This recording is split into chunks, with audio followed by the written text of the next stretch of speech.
जरा सोचिए, एक स्त्री कितनी अपार सहनशक्ति वाली रही होगी जो अपने ही आंसुओं को पीकर मुस्कुराती रही। माता रमाबाई। उनका जीवन केवल त्याग नहीं था, वह निरंतर टूटने और फिर भी न रुकने की कहानी था। चार बच्चों को उन्होंने अपनी आंखों के सामने मौत के हवाले कर दिया था। एक मां के लिए इससे बड़ा दर्द क्या हो सकता है। घर सूना हो चुका था, आंगन में किलकारियां नहीं रहीं, बस एक आखिरी निशानी बची थी, यशवंत। वही उनका सहारा, वही उनके मन की आखिरी रोशनी। रमाबाई स्वयं हमेशा बीमार रहती थीं। शरीर जवाब दे रहा था, सांसें भारी थीं, मगर उन्होंने कभी बाबा साहब डॉक्टर भीमराव अंबेडकर को नहीं रोका। न कहा बहुत हुआ, न कहा मेरे लिए रुक जाइए। अगर वह चाहती तो बाबा साहब को अपने सुख, शांति, घर, परिवार और इलाज के बंधन में बांध सकती थीं।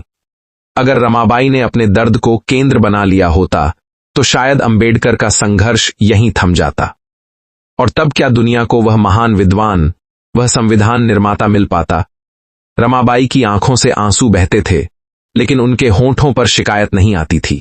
बीमारी ने शरीर को तोड़ दिया था, बच्चों की मृत्यु ने आत्मा को छलनी कर दिया था। फिर भी उनका एक ही संकल्प था, भीमराव रुकना नहीं चाहिए।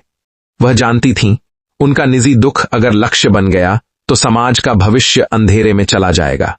27 मई 1935 वह दिन जब त्याग की यह मूर्ति अंतिम सांसें ले रही थी। 4 बच्चों का शोक पहले ही उनके हृदय को जला चुका था।